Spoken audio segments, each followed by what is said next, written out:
Hey friends, before we begin this episode, we just want to let you know that we call the director of Emilia Perez Jean Audiard, and it is Jacques Audiard. We apologize for this mistake. All right, on to the episode.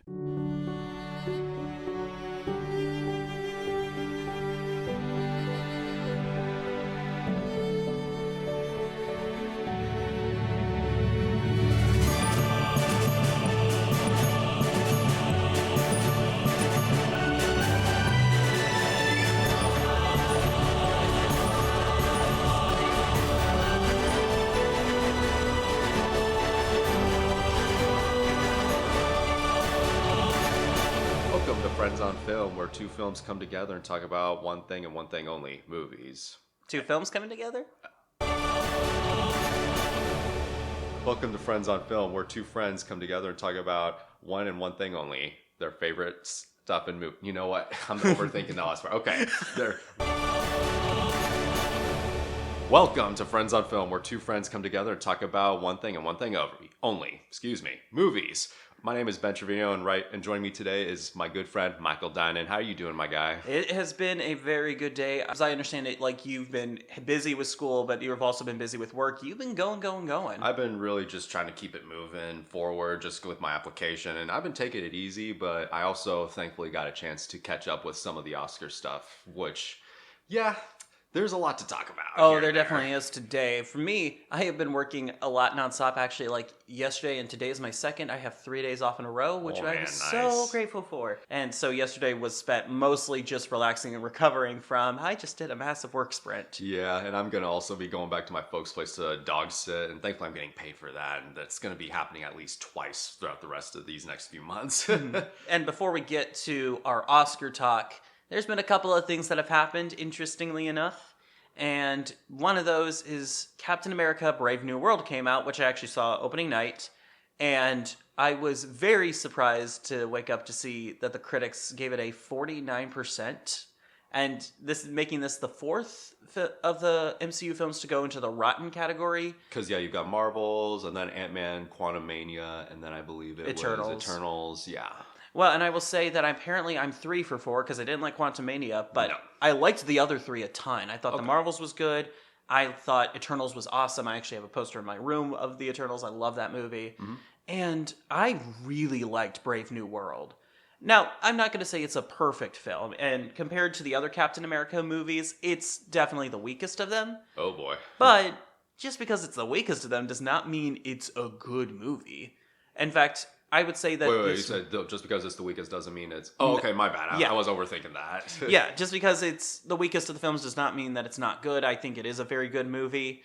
The things that really... This is a spoiler-free review. The two things that I can say that this movie really does well are our two leads, Harrison Ford as General Ross and Anthony Mackie as Sam. Isn't he technically President Ross in this movie? He is President Ross, and I don't know what Harrison Ford drank, but he just showed up and ate. He looks like he wanted to be there, and he was so ecstatic. I was a little bit, somewhat surprised when I learned he's in a Marvel movie. Wait, did they contact him and offer him a good amount of money? No, he went in on his own free will somehow. He was like, is there a role for me here? And, well, yeah, they went, with William Hurt passing away, they had him play General Ross, becoming the president, and he really does a very good job. The other thing, I want Anthony Mackie to lead more movies. It seems he was able to get chemistry out of every single person that he had interactions with. He is so likable and charismatic, but also goes on a really great arc in being Captain America. Yeah. Whereas Falcon the Winter Soldier was him accepting that he was Captain America. This one is more about learning how Cap works and what it means to be that person. Do you think the movie has potential to still be watched even if you haven't watched that series, actually? Because that's the other thing. Yeah, I think if you just saw Endgame, this feels like, okay, we can keep going. Okay, but I think Thunderbolts might have that issue, but that's a different story. I'm excited for Thunderbolts. That one looks like it'll be a ton of fun. But I will say for Brave New World, that one I was I was genuinely impressed by it. I had some low expectations due to all the behind-the-scenes drama we heard about. And the bad test screenings as well, yeah. Yeah, but so many movies get bad test screenings that end up being great. So, and this movie turned out really strong. And there was a case, like, yeah, there was 2 test screenings and they were both bad. I mean, there, like you said, there's a history of bad test screenings going out and about. Yeah, not that many chances given. Then you've got movies like Aquaman that have got, like, 11 test screenings and neither one of them are bad. And it's like, yeah, maybe the movie's not good. Yeah, but my thing knows? that when I hear about test screenings, I think back to a video David F. Sandberg did years and years ago talking about the truth about test screenings. For those of you who don't know, David F. Sandberg directed the Shazam films. And Lights Out and Annabelle Creation. And he's doing the Until Dawn movie, which is technically more of a sequel to the game. Interesting. But the trailer for that looks awesome. But he talked about in Truth about test screenings was that sometimes when you hear a bad test screening went one way, it's because they're testing out different things, like maybe this ending or the way this is done or this is shot. And they'll do like 3 or 4 with different ideas. Yeah. And then they'll take that back. So when you hear like, oh, this went poorly, that maybe was like one of 5 for a studio film that they're doing. And they're just testing to see what works and what doesn't. And they typically they stray away from people like California, New York, and any other places with like art house companies. And he has a really great joke about it where he has somebody talking to him. He's like, and I think you should have used Chekhov's gun in the 3rd act. All right, but did you like the movie? Well, Reddit hasn't seen it yet, so... And so, yeah, I liked Brave New World. Apparently, I just like crap, apparently. I'm saying that in a joking manner. Well, like, 3 out of the 4 that the critics said they didn't like is actually... Those are the movies. I've enjoyed them quite a bit. Well, isn't this a case of where, I'm not saying Rotten Tomatoes is always accurate with something like this, but isn't this also a case where it's more like the critics don't like it, but audiences seem to like it fine? Audiences seem to like it fine. The one that interests me, usually if a movie is above 50%, even if it's considered rotten, that means the critics liked it. Like when the Super Mario Brothers movie came out, it got a rotten 56%, I think. Yeah, and people were like, the critics don't know what we like. We're gonna go watch this movie and show them what for. It's like 56%. More than half agreed with you. Yeah. I don't know why Rotten Tomatoes does that. I understand it has something to do with like probability and if it's not above 60%, it's failing. But I don't know, if I'm taking the portion of people and I say 56% of people liked this thing. Yeah. I would say that's a general consensus is positive. If I had to look at it one way, it's like it's being on the fence but leaning towards positive. Yeah. So for me, like when I heard that, I was like, wait, 56% of the critics liked Mario, and then suddenly the internet went ablaze because all it said was they considered it bad and rotten. It's like, no. I think Rotten Tomatoes screwed over the critics in that regard. Probably, yeah. But for Brave New World, 49%, so they're more leaning towards we didn't really care for this. And so I'm curious as I've been reading some of the reviews, and I don't know how much I agree with them because it's stuff that's been in other Marvel films that have been done just as well. And maybe it's just they want to see something new. They've seen all of them. They're like, okay, can you do something else? Well, I can't say this definitively, but I want to say maybe the big stigmatism behind this movie that is unfortunate probably is that many people probably don't see Anthony Mackie as a leading person, especially in Captain America, which is sad to say because it's like, but he was literally passed on the torch. Yeah. I don't know if like it's because people need a chance to soften up to him. It's like, dude, he's been with us the whole time. I understand as a side person, but like it is time to move on. I feel like that's the stigmatism. People just aren't ready to move on somehow, and it's been years, guys. Yeah, and well, it seems like the audiences agree because this movie is doing well at the box office, and word of mouth has been pretty strong. I could see, like, put it this way: this movie looked like. It didn't look like something like, I guess, Quantumania, where like it was just going to be joke heavy all the way through, and there was probably going to be some flat looking effects on a green screen with a really big, a lot of money thrown at it. But what I'm trying to get at is it definitely seems like a movie where if the action is entertaining enough, which I'm assuming it is. Oh, yeah. And if the story is like fine and like easy enough to follow, not too convoluted. No, the story is pretty intriguing. They try to go for the more Winter Soldier route. That's what I heard, yeah. And I heard Thunderbolts is kind of doing that too. Yeah, that one I'm curious to see what they're going to do because Thunderbolts actually looks like they're going to do the first Suicide Squad movie, but good. Yeah. Because it's these street level heroes or these heroes without powers having to go up against a really high level threat. Yeah. And that actually is intriguing. And they even say in the Thunderbolts trailer, what do you expect us to do? Shoot at him? Throw stuff at him? So it's like, oh, are we they're acknowledging, look, this is a silly premise. So you're asking, how are they going to do this? I think Thunderbolts has the chance to show how creative can we get in taking down a superpowered bad guy with people who don't have that great of powers or none at all. Yeah. And what I was going to say, though, is just kind of, and this is more on the production side of things, like, didn't Marvel agree to only 2 movies a year? Yeah, I think they said... We've got 3 this year now, as of right now. We've got Brave New World, Thunderbolts, and Fantastic Four. Yeah, I think they've discussed doing 2 to 3 a year. Like, they're okay doing 2 to 3 movies coming out each year. I could have sworn it was just 1 or 2 because they wanted to tone it down because of, like, the oversaturation. I think after Fantastic Four, that's the plan. Because, like, next year, they're about to film Secret Wars. Well, Okay. Doomsday and then Secret Wars. Yeah. So we know Doomsday is coming out next year, and I think also Spider-Man is coming out. So they're purposefully... Which I haven't seen the taking it animated series to that because Disney forgot that sharing is caring when it comes to Disney+. The new Spider-Man show, I will say, I haven't seen the finale yet, but I have been really enjoying My it. roommate has had nothing but praise for it. Marvel seems to be knocking it out of the park with animation, which, man, they're catching up because DC's doing the exact same thing. DC man. is getting up there. I mean, not up there. DC's been up there with animation, man. Mm-hmm. DC's always like, come on, Marvel, keep that consistency going. Even with Spider-Verse, I know that's not technically under Marvel Studios, but like it's still a Marvel property that's animated. Mm-hmm. And I'll say for your friendly neighborhood Spider-Man, they do something similar to My Adventure with Superman. I don't know if you've seen that. I've watched 1 episode and I did like it, but that's like a show I feel like I need to be with the right people. I don't like watching that show alone.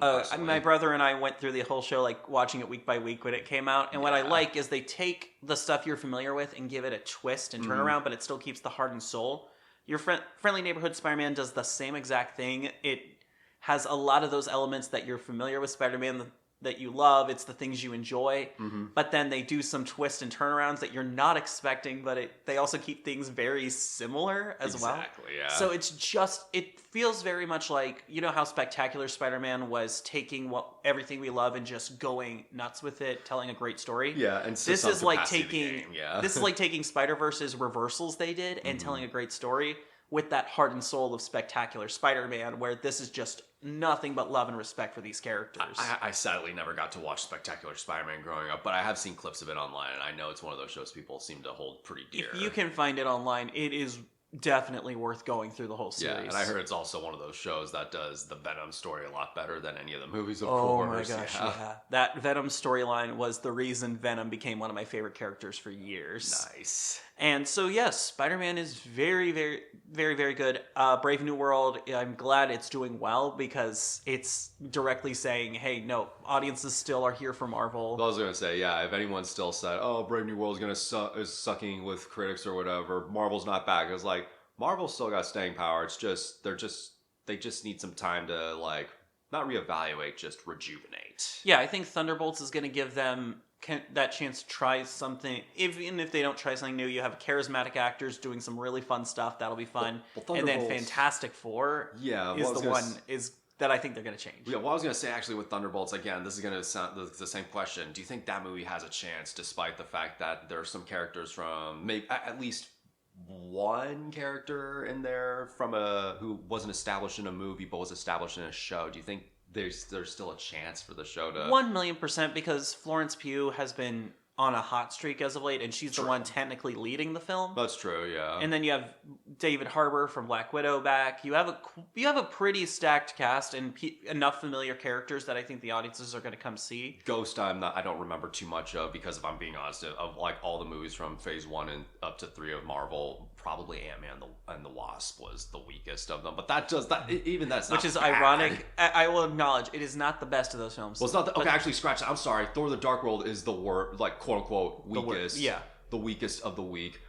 Ant-Man and the Wasp is a close second for me. And I can understand that. Yeah. For me personally, it's not one of the best, but it's one of my favorites. It's the Marvel film I think I've rewatched the most because it's the most perfect Marvel film to exist. Mm-hmm. It exists within the cinematic universe. It's affected by that. It has rippling effects, but its self-contained story is so fun and so well crafted and put together that I can't help but love it. And I'll be honest, that final act and final action sequence where everything is coming together is so well put together, and it made me go, okay, maybe Peyton Reed can do something really cool for Quantumania. And then Quantumania happened. Yeah, and then of course Fantastic Four. We'll do a video on that at some point, like talking about the older movies and our experience, because that's something. Because personally, yeah, Fantastic Four and Superman, those are the movies that really have to prove themselves this year. Like those are the true. Despite the fact that those are well-known properties, they are very much underdogs. Oh yeah, yeah. That's kind of what's making this really, really like this is making this tension really, really juicy actually this year. And, I mean, the one person who doesn't really care about that is Martin Scorsese. Yeah. Though he is taking a very interesting swing with his next movie, where it's going to take place on the country of Hawaii, and on the state of Hawaii, shortly after Hawaii became the 50th state. Okay. And the mob coming from America to Hawaii, and there was already a mob in Hawaii. So that is already interesting, but the most interesting thing, Dwayne Johnson will be leading the film. So you've got Martin Scorsese directing The Rock. Now, how could this go? It could probably potentially go really well, or it could backfire. I can't specifically say how it could backfire, but one potential idea is The Rock's charisma. And on top of that, here's the other thing.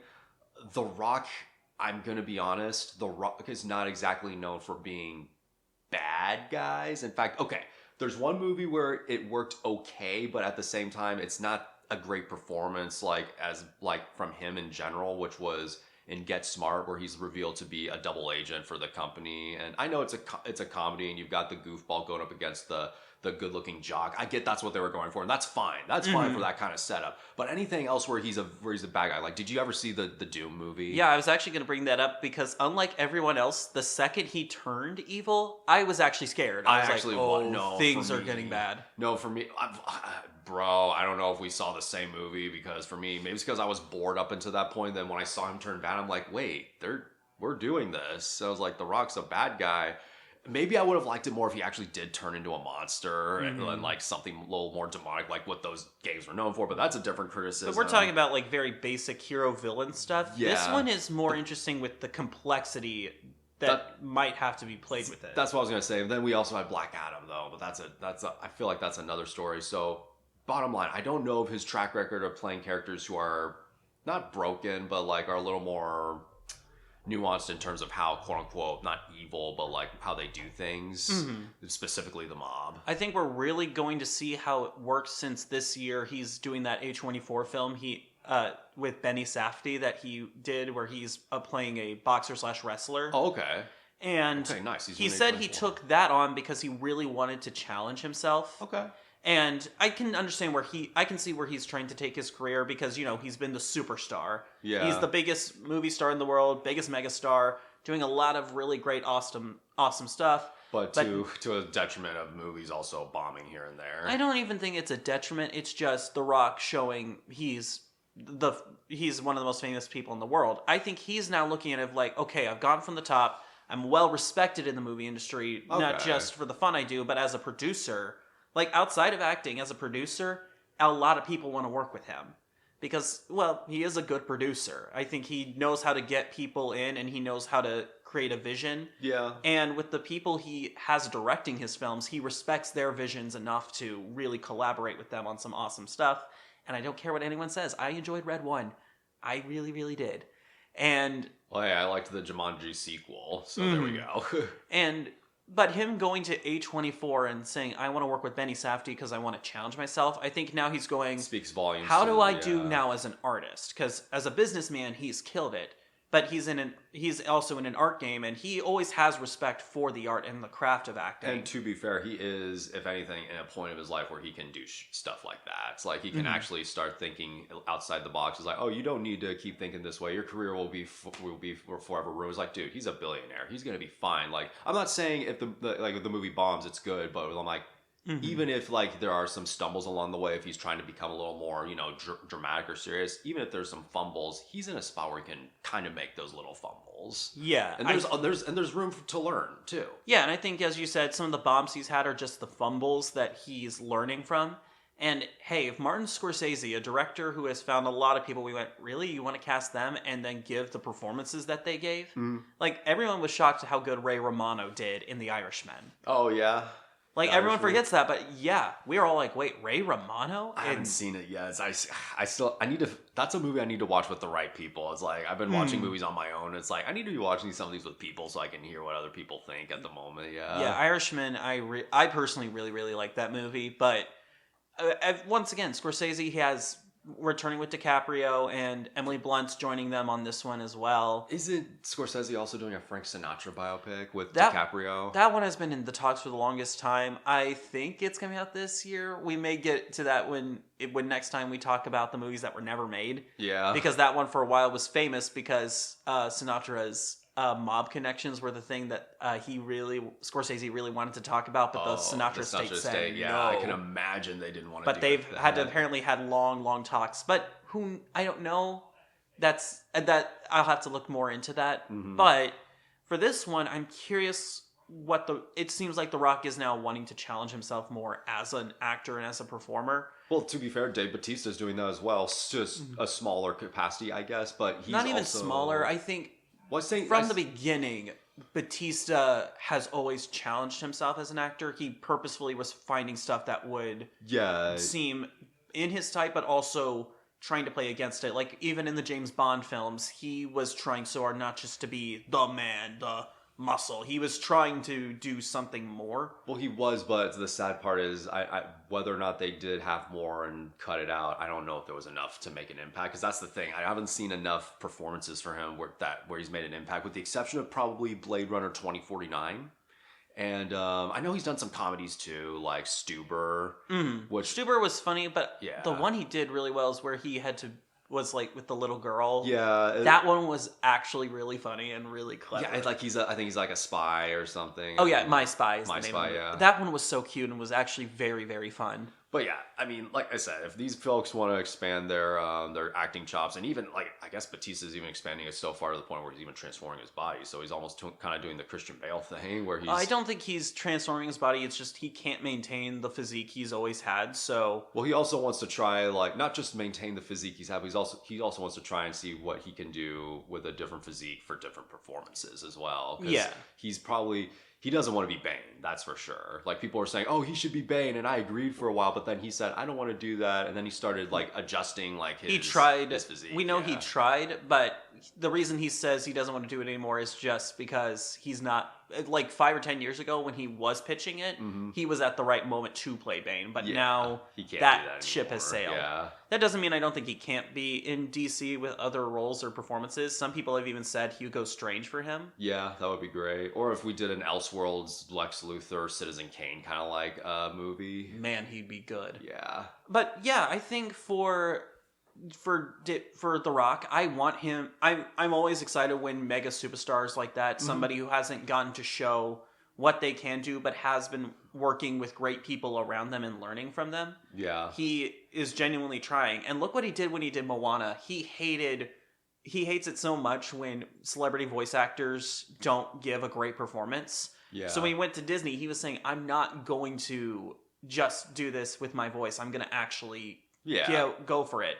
And when you see him in Moana, you feel it in his voice performance that he is really trying to make Maui a character and not just The Rock playing an animated character. And when he does sing, you could almost say, it's just The Rock singing. It's like, yeah, but he's energetic. It's a song written by Lin-Manuel Miranda for The Rock. Fine. He did that song fine. It's not like he needed to be like a pitch perfect singer. It's like he just needed to be the character.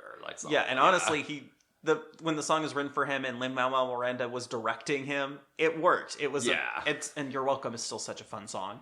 Yeah. Now moving onwards from Scorsese to something else that he's known for, winning Oscars. Yep. So for this one, I have seen 8 of the nominees. You have seen 7 of them. So just to quickly say, the 2 that I didn't see were Nickel Boys and I'm Still Here. For I'm Still Here, which is on Apple TV, I just ran out of time. I haven't been able to get to it. I do want to, though, from everything I've heard about it. Yeah. Nickel Boys, unfortunately, was not playing anywhere near us. I couldn't find any Nickel Boys either. At the very least, I couldn't find a good time to watch for myself. And it's not available to rent or stream anywhere. But for all these films, if I couldn't see them in theaters, I tried to stream them on their respective platforms or even rent them. Do you have Apple TV?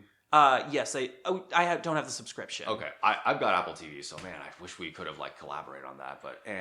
But yeah, with Nickel Boys, I am curious to see that film, since apparently it's about these two African American men, but it switches between first person point of view of the two of them throughout. Yeah, that's about them growing up in Florida, I believe. I don't know what time period specifically. But to do a first person film, which has been attempted, yes, and for it to get an Oscar nomination for Best Picture, that's something. That's intriguing. That's really something. Like, that's really taking an experiment and doing something with it instead of just doing another found footage project. So those are the two that I haven't seen. I've seen everyone else on this list, and what was the one that I think... Okay, so for me, I've seen Wicked Part 1, Dune Part 2. You didn't see Conclave. Conclave, that's what it was, yeah. So yeah, for these ones, we're going to go through, I think, our least favorites to the one we would want to win Best Picture. Yeah. Also, this year, I'm doing something new. Oh. I'm not going to predict who wins. I'm just going to say who I want to win. Same. I'm going to do that too, because to be fair, I've tried predicting who would win. I remember 10 plus years ago, what was it? Spielberg made it was an Abraham Lincoln movie. Yeah, Lincoln. Dad and I were predicting, oh yeah, that's going to get Best Picture, Best Director. And then funny enough, no, it lost to, I believe, Argo for Best Picture. I don't remember. I think Life of Pi took Best Director. I have, since 2015, 2016, predicted the Oscars and have gotten as close as 21 out of the 24 categories. Nice. Like, I have been very solid in predicting, but this year... I just want to root for my teams to win. Yeah. Because what I found is that when I predict, I don't have a person that I want to win except for my predictions, even if I don't actually want them to win. So it's like, okay, I'm just going to do this. It's like flipping a coin, pretty much. But what we're going to do first for this Oscar talk is we're going to go down the list of the ones we did not like, all the way to the one we want to win. Yes. And then we'll go through the other nominees and see what we say. And boy, we've got something to say about probably the first pick, which is one we didn't really like. Yep. Yeah. You're number 7, my number 8. I will say there are 2 movies that I've seen that I don't think should be nominated for Best Picture. Yes. And so what I will say for this one, every year there is an Oscar villain. There is a movie that clearly is not a Best Picture nominee, and it should not be here. Last year, it was Maestro. Yeah. The other year before, it was Don't Look Up. Yeah. Then there was Green Book. There's been Crash. There's been a lot. Now, what I will say of these films, including Maestro, no, they're not Best Picture worthy. No, Don't Look Up wasn't Best Picture worthy. Green Book should not have won Best Picture over Roma. But I can at least say... They're not the worst things made. They're good. Yeah. They're well-made movies. They're good, well-made, well-done movies, and some of them even deserve some of the wins that they did get, or even some of the nominations. And the other categories that weren't Best Picture, obviously. I bring this up because Emilia Perez did not deserve any single one of its 13 Oscar nominations. I don't know how you feel. I couldn't agree more. This film is a special kind of terrible. This is something I don't think... Look, I've not seen every single Best Picture movie for every category of every year. I'll say that, but for whatever I didn't agree with, I could see why people did like it. Much like what you said about like a lot of other movies out there. This is one of those cases where I'm like, how did this get here? How? How? Because... Man, so how do we want to break this down? Let me state this first. I have to apologize to Madam Web for calling it the worst of 2024. Man, I mean, I think Emilia Perez is worse because the one thing I can give Madam Web, the midicum I can give Madam Web, the one thing it wanted to do was to entertain its audience, to make people forget for a couple hours and have a fun time at the theater. That was at least trying to be a crowd-pleasing film. It got bogged down by studio notes on the process. Yeah. But those studio notes were just also wanting the film to be entertaining and fun. They were everyone, even though it got lost in the mix, wanted to at least entertain a crowd, an audience. Emilia Perez, it's that Family Guy quote, it insists upon itself. Yeah, much like what you were saying about Joker. Like, I see where you were going with now with this movie. Man, it is so like... it insists upon itself. It's indulgent in all the wrong ways, and it thinks it's doing its... Look, I'm not the biggest expert on musicals. There has to be another way to shoot a musical sequence aside from dark room, spotlight on your characters. You are not wrong. There has to be another way. Oh, and guess what? There is another way. Wicked did that, but that's another story. This is what's so weird is like some of these songs you can't even really count as songs. Like maybe they will whisper sing for in time for maybe 30 seconds. Yeah, I was like, and then that's it. It's what I want. It's what I need. It's da da da da da. I can't Lin-Manuel Miranda in this moment, but I wanna try, man. Okay, so to the credit, this film has an intriguing idea. It tells the story of a woman named Emilia Perez, who is a trans woman who was first known as Manitas, who was a drug cartel leader who decides to fake his death and transition into becoming a woman, Emilia Perez. And changing life in the process. Now, there is an idea there. There is an intriguing idea. This is based on an opera, and it's that's doing this transitional thing. Mm-hmm. Now, there is something interesting to that. The problem is, I don't think the director had the most well-guided vision on what he Jean wanted Audiard. to... Yeah. Usually because I am a professional actor, I do keep my opinions very light.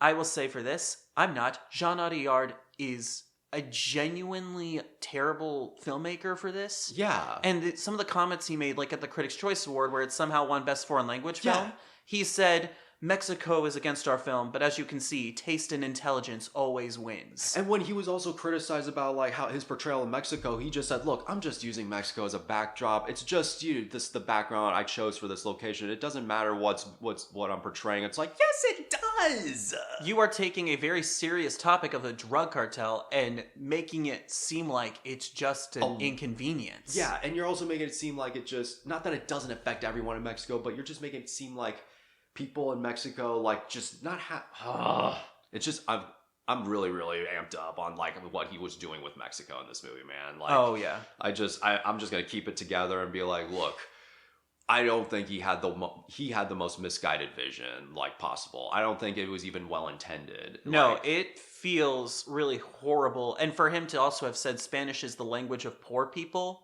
Yeah. Then why did you set this movie in a Spanish-speaking country? Mm-hmm. Also, I've talked with a lot of my friends who are native Spanish speakers who've seen this movie, because some of the English that is in this movie seemed off. Yeah. And a lot of the Spanish is very wrong in this movie. Yeah. Well, Jean Audiard wrote the script because he's the auteur of this film. But he wrote it in French first. Probably wrote it in French and then put it through Google Translate. Like, Yeah. I don't think he handed this off to anyone else to actually translate his script. So the fact that this is even a Best Director nominated movie. And a Best Screenplay nominated film. The only thing, the movie's, I can't even say saving grace. It's just the only thing that literally holds this movie, and I just sympathize so much for this person. Zoe Saldana, like, you are doing way too well for a movie that does not deserve any of this, like, sort of grandeur that it's been given. Yeah, this Best Supporting Actress nomination she got feels more like... leading, almost. It really is a lead because she's in most of the movie and it follows her and her journey. Emilia Perez feels like a supporting role in her own movie. Almost like it's an afterthought, which speaking of afterthoughts, that whole reveal of when, like, oh, it's me, Nitas. It was like, oh yeah, remember you had a family and that you had children that, like, you wanted to protect, and then all of a sudden you wanted to bring them back. Yeah, then there's this last minute, I don't mean to go into spoilers, but there's this last minute reveal, and then a kidnapping happens, and it's like, what were y'all expecting to happen? This feels like an afterthought and just the worst possible. It feels like it knew how it wanted to end, but not know how it wanted to end. I also feel terrible because I love Selena Gomez. Selena Gomez, she is getting the worst direction in this film because she is, God help her, she is trying, but this role is so underwritten and so... with Selena Gomez, I'm going to be real, like, I've been indifferent with her because I was one of those people that didn't grow up watching Wizards of Waverly Place, and I haven't really watched much of her other things. I don't hate her at all, but this movie really didn't do her any favors for me. I will say, I grew up with her on Wizards, and then I've been watching her in Only Murders in the Building, which she's been really good in. Yeah. And here, I can tell she is trying, but the role is so underwritten, and the Spanish is so not good, and she is clearly not a native Spanish speaker. Yes, it's clear. That it really... starts to get painful. I think actually it was revealed this is the third time she ever had to relearn Spanish. And the other thing that I also have to talk about, you said this yesterday when you sent me a text about it, yes. how freshman the cinematography is. Yes. This cinematography, the camera never stops moving. It never stops. There was maybe one cool shot, and it's the last shot where the car's pulling up to the ransom when the bodyguards are in the mountains, like getting ready for firing, and then we go from them up to the car. That was the only cool long shot. Yeah, if the camera does stay still, everything else is moving in the frame with too much going on. Yeah, and then I can see people every now and then coming up, like, because I've said this about cinematography like this in the past, like they've been like, where it's like, aside from moving too much, it's also trying to like evoke the emotion by trying to show off other, not just movements, but other like symbols too, I felt like. Yeah, the movie feels so overstuffed, and this is where it feels like it's insisting upon itself, because it feels like every shot needed to say something grand and not just let the actors do it. And on top of symbols, is like, you want to show off these symbols. Can you do it again in a better environment that's not black room with a spotlight? Because that's all these musical numbers were. Okay, look, Chicago, I'm sure did. I haven't seen Chicago, but I know I have to imagine it did that. No, Chicago, not just with the spotlight and everything, but they would purposely make the entire world gray and blue, so that when it cuts the musical numbers, which are big and vibrant, it's to make it clear it's in the main character Roxy's head. Yeah, and that's one of the few films where I love the blue and gray color palette, because it's purposefully doing it to. Because usually it's only in the background, the characters pop out very nicely in that. But yeah, here it goes for that ugly green, gray, blue shots. And because that's what Mexico looks like. Yeah. And it's like, Mexico, here's what my question is. It's like this director is acting like, Mexico doesn't like me or whatever, but I've made a good film. It's like, Alejandro Inarritu, Alfonso Cuarón, and Guillermo del Toro have all three. They won 4 years in a row. Yeah. Killing it, and made their country, have shown what their country truly looks like and how beautiful it is. In black and white at one point. Once in black and white. Yeah. And they've done more historical stuff. I mean, honestly, as I'm watching this movie, watching Jean Audiard completely act like he's the most important director in the world, I kept sitting there thinking, this guy thinks he's Alfonso Cuarón. Except Cuarón would have told this story way better. This is very much the example of a movie that just was made with somehow ill intent, and yet it made it into this with all these awards. And look, bottom line, this movie thought it was saying something really big and important, that it was telling an amazing dramatic story with all these big ideas behind its grand musical numbers, but when it comes down to it, it's all very, very misguided. Ill-researched, ill-intentions. Everything about this getting a 13 Academy Award nominations, the same amount as Oppenheimer. I'm sorry, what? And I hope, so help me God, I hope it doesn't sweep the awards. So help me. I really hope that it doesn't win Best Foreign Language Film. Even though I haven't seen I'm Still Here, I'm with the Brazilians. Please let this one win. Or Flow, because that's also up for Best Foreign Language Film. Yeah. Let this movie just beat Emilia Perez. Let them not win anything. Nothing. I'm sorry to say that for Zoe Saldana, but her career. She was more interesting in Avatar: The Way of Water, and that's saying something. She was more interesting, and to be fair, like, it's not that it was a bad character. She was more interesting in Guardians of the Galaxy 3, and I thought that character was just kind of, again, back to base, but again, it made sense there. Yeah, it felt like she actually knew. And it's like, really, this movie is the one you're going to honor Zoe Saldana's career and performances for? The movie that made me really say, like, okay, I'll keep this short. While I was watching this movie, I was texting Michael here, what I was experiencing. I had a panic attack at one point. And you want to know the worst part is? This is the first time I've gotten a panic attack from a movie I didn't enjoy. The first two were from Thanksgiving, and the second one was from Poor Things. Mm-hmm. This is the first time. The reason I won't talk about why, specifically why I had this panic attack, but yeah. That's how bad we're talking, people. And once the movie was over and they made that, I hate this. This is worse than Jennifer Lopez at the end of The Cell when she's dressed up like the Virgin Mary. They honor Emilia Perez with a Virgin Mary like statue in her aesthetic. I hated that. Oh my. So much. Much when you consider that she's created this nonprofit to help all these people whose families were disappearing from the drug cartels. Except she was the reason. She was the exact reason all this went down in the first place. Acting like she's a savior. I have a friend who has had both citizenship in both Mexico and America. Lived most of her life in both, has lived a lot of her life in both countries. Mm-hmm. And I asked her how she felt about this movie. She said, imagine if they made a 9/11 musical where one of the terrorists got a sex change operation. And we're supposed to forgive them all. And then felt bad about, committing the horrible atrocities and decided to find a nonprofit to help the 9/11 victims. That is... If you were doing that, is it Rocky Horror Picture Show? Is it being over the top? Nope. This movie plays itself straight. Had it done a Rocky Horror Picture Show of over the top ridiculousness, I'd probably been like, okay, you're saying something really crazy and kooky here in the weirdest, wildest way possible. Do you deserve all these awards? Maybe not, but I don't know. Man, this movie is genuinely terrible. I think it is worse than Madam Web. I'm still debating on that front because Madam Web was still... Well, it was Madam Web, and it's still, to be fair, at least under the influence of maybe alcohol, you can still laugh at it, but that's even a big if, man, maybe. Yeah, this movie, Emilia Perez is terrible. I'm done talking about it. May it not win any awards. Yeah, this is how I ended it last night. I texted you by saying, I hate this movie, on to the substance, which, is that what we want to talk about next? No, because I'm moving on to my seventh. The other movie that I felt doesn't deserve a Best Picture nomination, but does deserve quite a few of the nods it did get.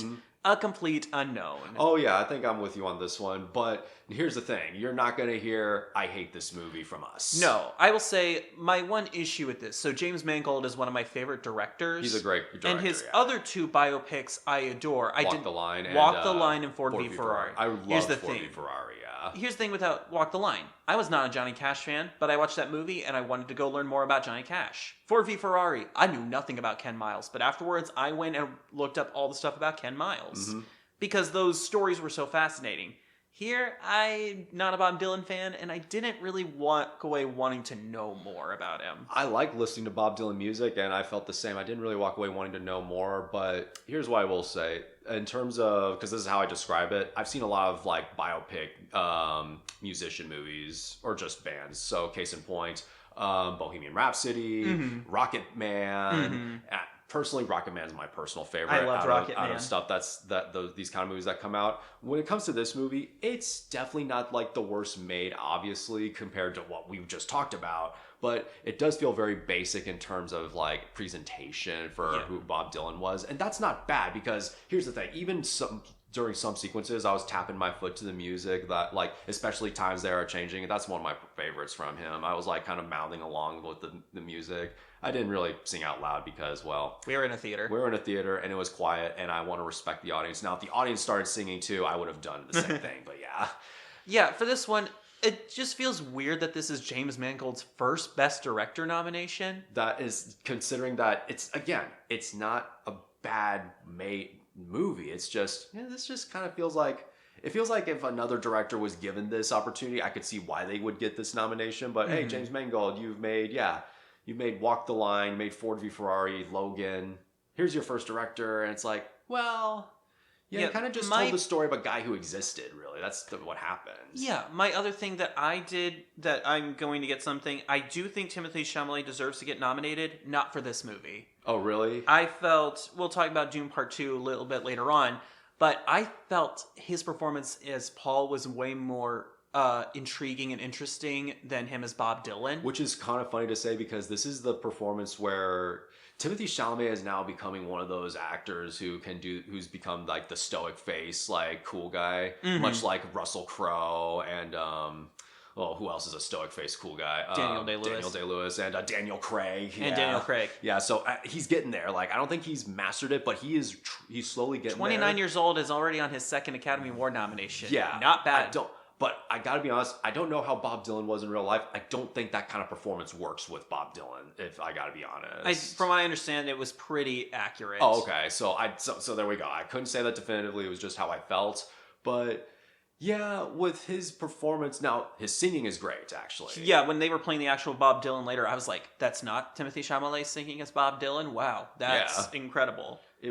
And I do like that they touched upon aspects of his life that were true, whereas other people can complain about other movies, like with Bohemian Rhapsody, like how Freddie Mercury performed when he learned that he had AIDS, when in real life, no, he didn't know that he had AIDS or whatever. But I don't mind little small edits like that. But what the other thing though is I don't know if this is the right way to say this. This movie doesn't feel like it wants to really let out its soul to folk. I really feel it's like restrained, at because it goes for a very simple, basic way of telling the story. Yeah. I think that I felt a bit more disconnected because we're following Bob Dylan, who himself is a very quiet, stoic person who who just wants to let his music speak for him. Because and I wonder, would have been better had we done the best way I can describe it is if they did a Pulp Fiction thing where through Norton's character and the two women he dated, what if we were jumping back and forth between their point of views following Bob Dylan? It still means he's the lead. It's still his story. We're just telling it in a different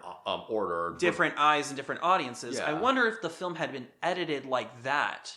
Because I do think the one thing is this movie is very well acted. I think it's one of my favorite Edward Norton performances in a while. Edward Norton actually was the real show stealer, despite the fact that he wasn't really there a lot of throughout a majority of the movie, but he does deserve that supporting actor nod. But the one performance also that I really liked, even though he's not in the movie a lot either, is whoever they got to play Johnny Cash, despite the fact that they didn't get freaking Joaquin Phoenix. Come on, I kind of feel like that's what they wanted to do, but then he was doing the second Joker film. Okay, and, yikes. Well, and I can understand why, but he was. But it was cool to see that Johnny Cash, whoever that Johnny Cash actor was. I was like, that is interesting. And for Mangold, I'll say that that's impressive because he's directed the biopic of Cash, but now he's given us how does Bob Dylan see Johnny Cash, and also the cinematography of this movie. It's so gorgeous. Yeah, it is such a pretty looking movie. When it does go for like the dark shadows or the dark moments that we're seeing of his life, it doesn't go for the basic ugly style. It really goes for a beautiful. Some of it is rustic New York, and at the time, and then it really begins to evolve more into like what the pop world sees New York, and that's always been if a movie can still do that very well, who am I to really judge? But in terms of cinematography, I think that goes to another movie, which we'll bring up at some point. But yeah, I do agree. No, it's a gorgeously shot film. I think it's very well acted. I think for me, the reason I don't think it's Best Picture worthy is I just feel it was a little too basic and restrained, because like I said, basic and restrained. It didn't want to let its soul out with its genre. But whereas with Rocket Man, like I felt like that movie was like Elton John letting out all of like his life. And even for the other two Mangold biopics, it felt like Walk the Line was fully opening itself up. I felt that with also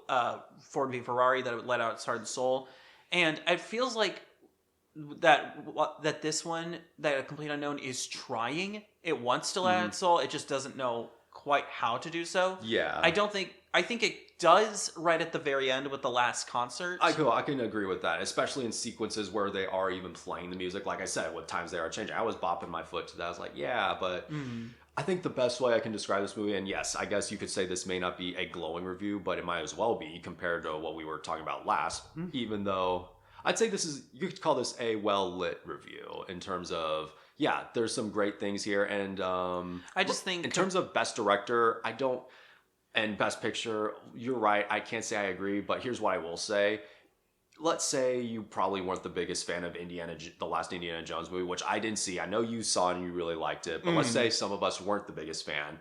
Here's a movie to remind you James Mangold can still direct at the very least. Yeah, I would say for these two, I would say as much as I love James Mangold, and I think he can stay in the Best Director category, I would say if I had to replace both these directors, Jean Audiard and James Mangold, I'd do Denis Villeneuve and either John M. Chu or Chris Sanders for The Wild Robot. Yes. I think at the very least, I would if I would keep A Complete Unknown, Emilia Perez I would replace with The Wild Robot. It's not even hard. Yeah, it's not even hard at all. And for even A Complete Unknown, as much as I enjoyed it, I would even put Inside Out 2 in this category as well. I think it's up there. I think it was a much stronger film than A Complete Unknown. Okay. And I'll talk about that more when we do talk anime feature after we go through all these nominees. Yeah. Because I do love the animated feature category this year. Oh, me too. But now jumping away from the films that I feel are Best Picture worthy, but just how we feel. Yeah. Now I get into my next one, and we've all seen this, and I'm very curious about your opinion. Because my next one is The Substance. Oh, The Substance. So this is what I watched immediately after Emilia Perez, which some could say, What a double feature. what a double feature, because that is quite the palate cleanser, which, man. What a palate cleanser. So, first of all, this is the best movie that looks like a Stanley Kubrick movie that I've seen in many years. Like, the cinematography, the set design, the colors are just Corley phenomenal. Farget, I believe that's how you say your name. Yeah. What a director. Yeah. And the makeup of this film. The makeup is amazing. And just the acting from what little is spoken. Demi too. Moore is insane in this film. I haven't seen that much of Demi Moore's movies. Yes, I haven't seen Ghost, but I've obviously seen Hunchback of Notre Dame, which she's not quote-unquote live action in, but still. It's a performance I keep I'm aware forgetting of. that's her as Esmeralda. There you go. She's amazing in this, and so I'm kind of shocked the other Margaret Qualley, is that her name? Yeah, Margaret Qualley not getting nominated. For supporting? Come on, guys. Now, here's the other thing about that makeup we're talking about, because I will warn everybody, this movie does have a lot of nudity in it. There is nudity, and of course, if you've seen the trailer, if you know what this movie's about, there is very much body horror. Oh, yeah. But what's impressive about the makeup is not just the stuff that we do see later on that's truly horrific and grotesque. But for Margaret Qualley, as beautiful as she is, they actually designed her. That's not her real body. Yeah. They actually used makeup to make it look like the most perfect body you could. And that's what honestly makes it all the more unsettling. Exactly. That's actually what I was thinking when I was watching the movie. Like, I feel like her body's been altered somehow, even though I still think that's her body. What I think is all the more impressive is like a lot of the nudity is both tastefully distasteful. Yes. Like it feels purposefully distasteful and not in a bad way. God, there was a moment like near the end of the movie, which again, we're not going to do spoilers, but there was a moment that brought back memories of a certain moment in The Shining. You probably know what I'm talking about. Yep. Yeah. And that was that dialed upwards. I'll say there is both a pro and the movie that is a pro and a con to this movie. I do have a few pros, a lot of pros actually, but I do have a con too, but I'll hear your cons. So my pro that's also going to be a con later on is I kind of love that the characters are so two-dimensional and that this world is so obviously, it's not subtle, it's in your face with its messaging and everything. It's not just in your face with its messaging. I love that it plays around almost with time periods, because when we start with Demi Moore's character, it looks like an 80s infomercial, and then when we get to Sue's character, Margaret Qualley's character, it's very much like today, like what you see on social media. I loved how it plays around, because it's like, wow, sometimes it looks like the 80s, sometimes it looks like the 2000s. But when we're seeing the like talk show that's on, it's just called The Show. The Show, yeah. And then the New Year's Eve billboard, it's just the New Year's Eve show. And somehow it gets says tomorrow, tonight. Like, who's updating this billboard? I love this satire. The satire is so blunt and in your face, and that's what's great about it. Yes. My con, I think this movie goes on 30 minutes too long. I was going to say the exact same thing, because there is literally a moment where a woman is beating up a geriatric woman, and I felt like that was going to be the end, and we were going to have 5-minute resolution. Yes, and I'm not going to lie, like that kept going, and then it's that quote from The Simpsons, "Stop, he's already dead." Yeah, and then they bring in something else for that third act. You're like, oh, we're doing this. And it's not that it's not beautifully and wonderfully done. It was awesome, but that probably should have been done. Okay, this is like one of two things. Either do the brutal ending or give us the monster. Yeah, it felt like they were trying to do both, and that is my one issue. My other issue with it is because we were staying there for so long, and because we were staying with these very basic characters, I kept thinking back to poor things of like, well, if you're going to go this long and go this long, make the smile, I feel like the characters should have become more developed over time. There could have been a little more interactions with other characters. A little more interactions. Too. Maybe the producer is not that one note over-the-top producer, as funny as he is to watch. Oh, yeah. Is there more intrigue to him? Is there more to what Demi Moore and Margaret Qualley's characters are doing? Yeah. And that's the one thing I wish they had done since they went on as long as they did, because I feel like had we been more emotionally developed with these characters, and there was more. Not that there is not an emotional connection to begin with. First of all, there's a ton of. You feel for both. Actually, I felt more for Demi Moore's character. Oh yeah, like you feel the most for her, because if you've seen the trailer, you think you know how this substance works. Let me tell you, you don't know how it works. This is not a spoiler. I promise. If you think Demi Moore's just injecting herself and then her body transforms into Margaret Qualley, you are wrong, my friends. I will not say what happens because I'm going to be honest, it is so crazy, it almost makes sense. And again, the makeup and body horror and the way it's directed, the first time that the substance is used is probably one of the coolest scenes I've seen in a movie in a long time. Yeah. And for this movie, I'm so happy it got a Best Picture nomination because I'm so glad it feels horror, so outside of what a Best Picture nomination would do. I'm just But glad, it tells you just how well made it is, and for the Academy to go, you know what? Not just a Best Picture, director, screenplay, actress, makeup, hairstyle, God, not everything, but yeah, a good amount. Like, you are worthy of a lot of things. This movie. And it's a horror movie. I'm so glad to see a horror movie in the Best Picture category. And the way it's shot, it's like, okay, this is Kubrick, man. We're back in the Kubrick era almost. Yeah, Coralie Farget, whatever your next movie is, I'm seated. I'm there. Man. And the colors too. It's like, I could just gush on about the technicals behind it. But yeah, it is the best movie that is shot like a Kubrick movie with the color palette of, say, maybe, I wouldn't say Wes Anderson. No, he's too milky and soft. It has a lot of shining. It's got a lot of shining. So more like Nicholas Winding Refn, like the guy who did Drive and Only God Forgives. Yeah, that's a good point. Yeah, Substance was freaking awesome. I just think it ran a little too long. It gets a little indulgent. Let's say that, yeah. But just a little. It does have one of the best ending shots to a film ever. That ending shot was genuinely awesome, spectacular. Very awesome all around. If Demi Moore wins the Best Actress, that's like, yep, she barely says anything in this movie. But just what she says on her face is so powerful. It's like, oh dang, she really knows how to act. Yeah. Then we get into, this is going to surprise some people, because this was my second favorite movie of the year, but objectively, out of all the Best Picture nominees, I can agree it's not the best of them, but it still deserves to be here. It's Wicked. Oh, okay, yeah. To be fair, with Wicked, there's quite a bit to say here. This is anti-Emilia Perez.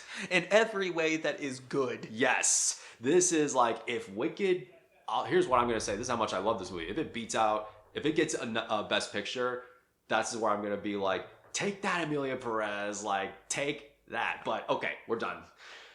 Okay, Wicked. My experience with Wicked, with this movie, I went in, because we did a podcast episode talking about what we were expecting. And how nervous we were. But I still had my caution, my cautious optimism, despite the fact that I was hearing your caution of the movie being maybe a little too longer than it needs to be. While I can understand that may be a criticism for people, I personally, and all in all, I didn't feel the movie's runtime. This movie was I've seen it twice, yeah, and both times it felt like that 2 hour 40-minute runtime just flew. Yeah, my dad, he's the only person I've met that's like, oh, the movie was really long, but he still liked it. My mom was like, oh, I didn't feel that runtime. It's so spectacularly directed by John and Chu. So spectacularly crafted. Yes, this had heart. The combo of the practical and CG effects needs to be studied because it's insane how well it blends together. Sorry. No, you're good.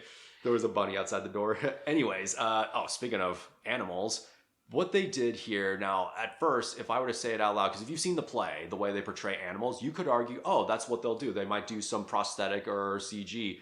No, they actually do go the CG route, but in a way that's like, oh, that's what they're doing. But it still worked. It's so brilliant. It worked in the environment. And while I wasn't like... It made Oz feel more magical and otherworldly. And here's the thing.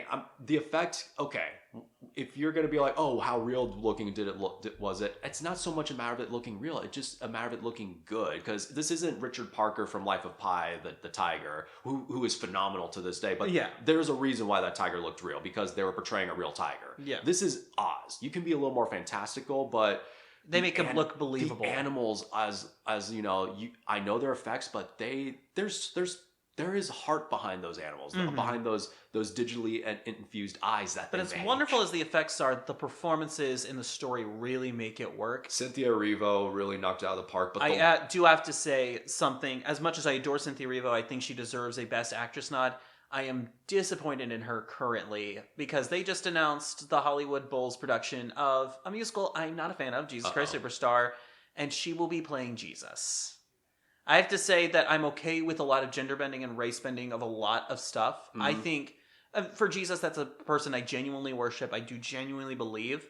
But I think for anything like this, religious figures should be off the table. I want to say I agree. I'm not the most religious person out there, but unless you are making a movie, is this movie It's not a movie.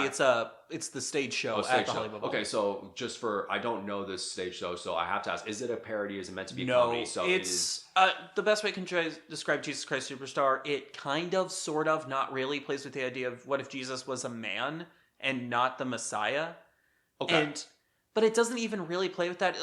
I've really thought about this. People have disagreed with me because they think, oh, you're a Christian, so of course you hate it because it's blasphemous. It doesn't even... It's not... It doesn't even try to go for it. It's so vague intentionally to be like, oh, maybe he is, maybe he isn't, because they're too scared to pick a lane. Okay. And for me, I'm just disappointed in Cynthia Erivo. I think that show is beneath her. Mm-hmm. And I think that it's somebody we've seen her cause controversy during Wicked. Yes. She's caused controversy during her runs on Broadway. This just feels like the continuation of that. She just needs not so much of a leash. Well, definitely not that word. It's like she needs like a coordinator or something, or someone to like help her manage how she like reacts, let alone chooses things. Yeah, and I'm going to say I am a believer in free speech and free will. She is more than free to do this. I am free to feel disappointed. It does not mean I'm not going to see stuff with her in it. I think she's still such a talented performer. But the real performer, though, is just so we don't not detract, but yeah, the real standout for Wicked, in my opinion,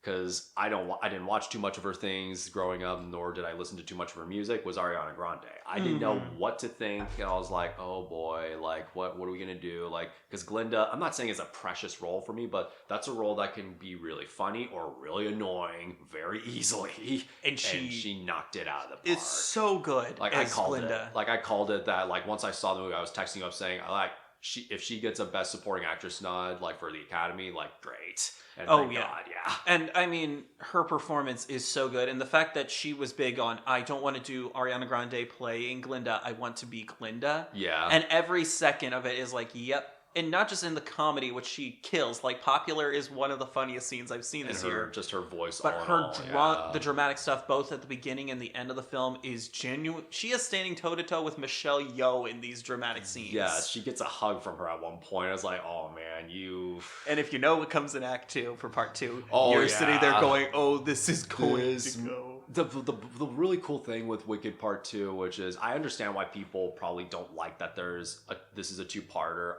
I get that.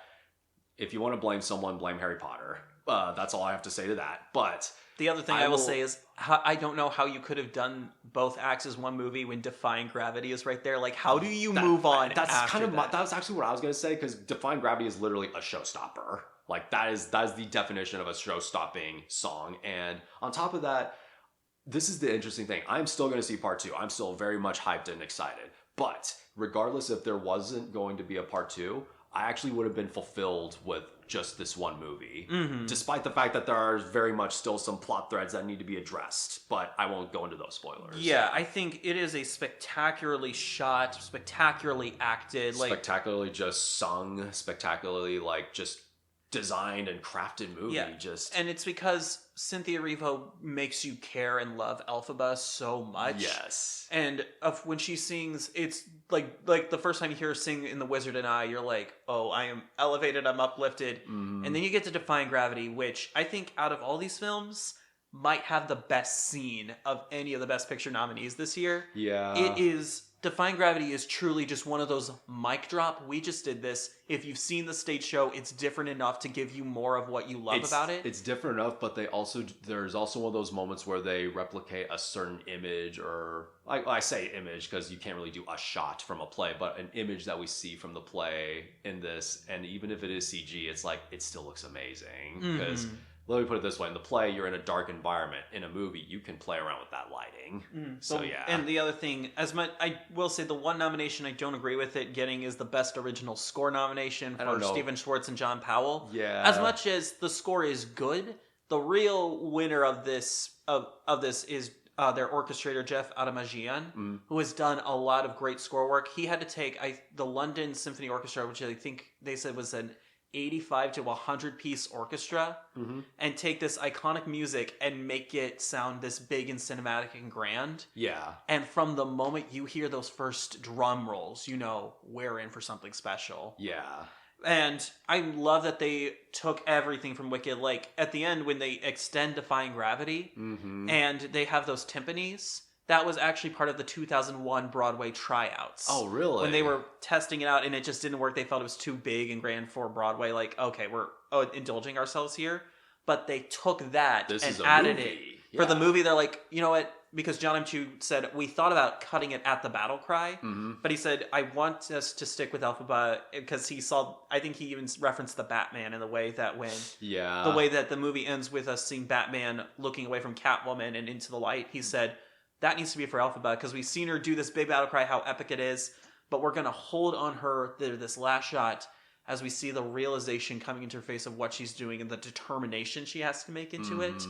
And then it cuts to the to be continued. You're just like, oh, this just happened. This was one of those movies where, I mean, yeah, we've just given sung all our praise to this. I will say also, I wasn't crying by the end of this movie, but I was definitely crying inside. But I can say every woman in the theater I was in was crying. Like, no joke. There were waterworks all around. And to be fair, understandable. It's a powerful film, and man, we're not even halfway through this list. Yeah, I can't wait for part 2. That's all I can say. We're going to go to another film that we had heard about, and actually we were halfway through, for me at least, because that was 4 of the 8 I've seen. Yeah. So we are halfway through this list. Yeah, we are halfway through. Getting into this next film, I was not sure what to think going in. I had no clue what it was about, and you and I walked away just kind of like, okay, that was awesome. Yeah. And that was The Brutalist. So The Brutalist for me, like, I won't put this above Wicked or The Substance, but I will say, like, looking back on it, it's like, it's still a very well-made movie. It's just, I don't think it hit me as hard as it probably did with you. But that being said, I dug this story. I did. Like, I really because for one, I didn't know either. Like, I just heard it was a period drama, two period drama. Post-World War II drama that's spanning over a couple decades. And when I heard the title, The Brutalist, I didn't know, again, what to think with. When hearing something like that, I guess you could easily assume, oh, it's about a guy who's gonna do something brutal, but I didn't know what a brutalist was. It turns out it's about the architecture brutalism. Yes. And they've been trying to make this movie for 7 years. The director who wrote the screenplay as well, his name is Brady Corbett, who's actually a director, who's been an actor for a long time. Yeah. He directs this movie with such precision. Yes, I was gonna say he's very precise in his directing because it's not so much the directing, but he has the story laid out just for the character to wind up in a situation that's very suitable towards just not so much the situation, but like how he's feeling. And while there's a couple people I do like in this film. Like, I think Guy Pearce, yeah. I liked Adrian Brody fine. For me, the two that stood out were Guy Pearce and Felicity Jones. Yeah, their performances are genuinely awesome from start to finish. Yeah. Many people are going to disagree with me. As much as I do love Grande as Glinda, I think Felicity Jones gets my Best Supporting Actress decision. And I think currently for Best Supporting Actor, I want it to go to Guy Pearce. Okay. He is... They're genuinely, those two performances I think are insane. And the way that this story is told, it's very well paced for a 3.5 hour film. I will be honest. And I've even had some people who said, I wish it was 15 minutes longer. I wanted a little more. See, for me, actually, I could have done with a little less, but it didn't hurt me that much compared to like what other people may say too. It's like, oh, it's 3 hours long. I was like, no, I mean, I started to feel it, but at a certain point, I was like, oh, okay, I can see where things are going now, and it has my attention back again. There was, in terms of like what is being presented here, we're following the story of an architect who is essentially, God, without giving too much into detail, who has to follow like what he wants to do in terms of as an artist, but he also abstain to the wishes of his boss. And that sounds very basic and bland on paper, but this is a 3-hour movie. I highly doubt that this director didn't have a plan for a story like that. Oh yeah, and I mean, you could obviously see the filmmaking parallels of telling stories and how it works. Yes. I will say, There, I got the one that. thing I will give as a negative towards this film, I think the ending spoon feeds the message. Yes, I thought that too. Also, I won't say what happens to avoid spoilers, but there is a certain thing where a character's fate is left ambiguous. Mm-hmm. I'll tell you after we finish recording, because there's an early draft of the script which reveals what happened to that character. Yeah. But I will say, I get that they wanted to be vague and leave it up to our own interpretation, but I felt with what they showed, what this guy did to another, you want to know what happened. You should know what happened, yeah. I think I know what because you're the whole talking film about. is about our consequences, about the choices we make and what they lead to. Mm-hmm. And how the choices we make on that journey to the destination we get, what happens at our destination. And I felt that leaving that ambiguous, I'm all for leaving it up to the audience to interpret and to decide something. I felt that was one thing where I was like, I think we needed to know what happened to that character. I feel like with the main character, you can almost get away with it because that's the main character. You can play around with that idea. Mm-hmm. But if this is like, I won't say a side character, but an antagonistic character, you definitely want to know what happened. Yeah. For sure. Other than that, though, it's a very wonderfully crafted film. The cinematography shot on VistaVision is beautiful. Oh, yes. The fact that this was made for $10 million, I have to look at everyone else and go, that was made for $10 million. Tell me why everyone else cannot do that. Exactly. Like a period piece that, may be long, but hey, it's got all these Academy Awards. And 10 nominations, same as Wicked. Yeah. It's really, I really sit there and going, how come for that's $10 million overall budget, like production budget, had to not be then that high. Yeah. How did they make it look the way that it did? Exactly. With the shots they did. I will say there's also been some controversy about the use of AI to fix some of the Hungarian that both Adrian Brody and Felicity Jones do. Don't get me wrong, AI, Nolan has said it best. AI is a tool, you have to know how to use it. That's what I was about to say, yeah. And AI in this case, nobody's job was taken away from them. Nobody's things. It was just used to polish up something. Okay, their Hungarian sounds a little broken here. Maybe we need to like polish it up. Okay, if we got this tool we can use that can help us right here and now, let's do it. It'll also save us money from having to get them back and redo their lines. And also having to learn the Hungarian. I think Again, I get it because I'm a voice actor. I've lost a lot of jobs due to AI, especially in the commercial industry, which is a shame. But I will say that I also will acknowledge that it's a tool that, when used correctly, it helps. It not only helps, but it keeps things moving and flowing. Mm-hmm. And I don't think we should be running away from it. It's the right kind of. This is where it's like, I know we always get on people for cutting corners. This is one of those things where like, it's not so much cutting corners. It's more like, no, we need this fixed, and this is the one tool we can rely on. Not even rely on. This is the one tool that can get us that in this amount of time. Yeah, and I think that it should not mean the film is disqualified, especially since Emilia Perez uses AI to make Carla Sofia Glasgon hit some of the notes that she couldn't hit in her songs. And no, that sucks. That's worse. Yeah. Hire an actress who could sing. Yeah, there you go. And then we get into another film that I had no clue what it was about, but I can say that it is shot so high up the list because it is genuinely brilliant. If Emilia Perez insists upon itself, this movie feels like it doesn't. It feels like it tells a genuinely simple but sad story, and that is Anora. Yes, Anora was one of those things where, I don't know if you could even say, okay, yeah, it is a sad story, but it's a sad story where I was laughing throughout a good chunk of it. It's surprisingly a really funny movie. Yeah. So for Anora, I'll just give our audiences a basic log line. It is about a young woman who is an escort in New York, and she impulsively marries a young Russian oligarch. And it's not so much building up to the marriage where the funny stuff happens. No, it's what happens after the marriage where the funny stuff really starts to amp up. And I'm not even going to get into that detail. Oh, yeah. I will say, watching this movie, I know that many people want Demi Moore for the substance win, and I won't be upset.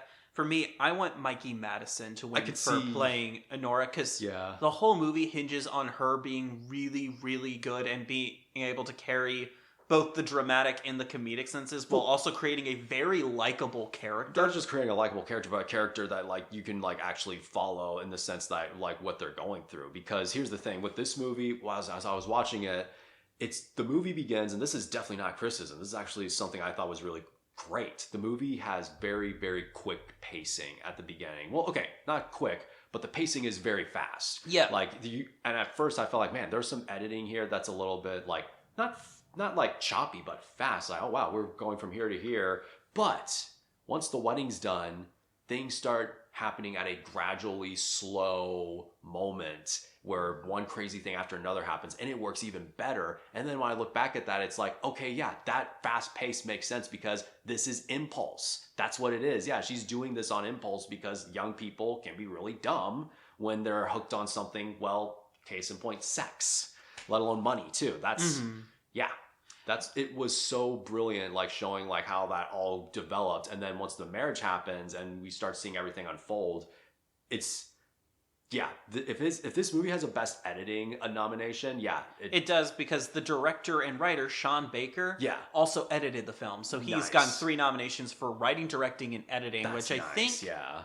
if I'm correct, well, Alfonso Cuarón has won for both, because he did, when he did Gravity, he won for directing and editing. Yeah. And he's also won for the scripts, for screenplays as well.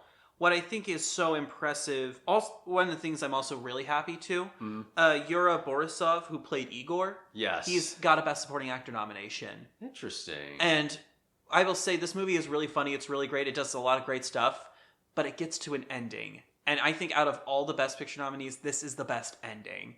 Because it, without saying anything, makes you realize just how horrible everything you just saw went down was. Yeah. And it just breaks your heart because you realize it's going to take a long time to recover from this. And you just can't help but have your heart break for Annie. If you watch the trailer of this movie and if you think to yourself, okay, I get the message, don't marry an escort. It's like, no, that's not the message, like, at all. But the message is very much be careful when you're being impulsive, for one. But the other thing is, aside from performances, God, I mean, no. If I talk about anything any further, that goes into spoilers, so I don't want to do that for the audience. It really, all we'll say is, if you're how good it is, if you're okay with sex work, nudity, and a few other things, look up what Anora's content may have to see if you're okay with it, and then check it out. Or again, watch the trailer. But if you think you've got the message just from the trailer alone, you don't. Yeah, that's what I will say. We're going to move on now to a movie that you haven't seen, but God, I love this movie. Conclave. Didn't get to see that one. Lay it on me. So a conclave is basically when the Pope of the Catholic Church dies, the cardinals will all come in and they will vote on who is the next pope. Okay. So what we follow is a group of phenomenal actors led to masterful performances by Ralph Fiennes. You have Stanley Tucci, John Lithgow.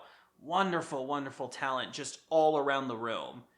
But what you get is the politics that surround finding a new pope. You get the drama that's going on through there. And so much of this it's a phenomenal cast, but Ralph Fiennes' performance, for me, he's, from the nominees I've seen of Best Actor, I think he deserves the win for this one because he really delivers the emotion and the feeling of, this is a man who is losing his faith. Yeah. And he's ready to retire, but his good friend, the Pope, who's passed away, wouldn't let him retire. Oh, no. Because he knew he was dying and what he had to do. So he's directly having challenges of his faith while also protecting the thing that, to this man that he loved, he's trying to keep the sanctity of it and trying to keep it going.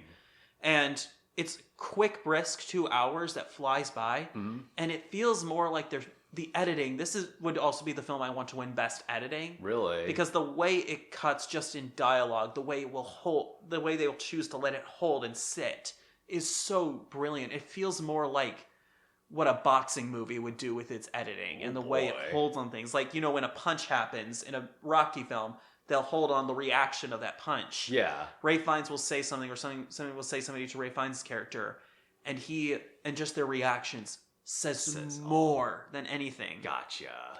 And it's told very simply and very powerfully. The one thing is, there's a twist that happens at the end, which I get what they're going for. I just felt, okay, I don't know how much that needed to be in the movie. Okay. But just because everything feels like it's done and the movie's wrapping up, so you're like, okay.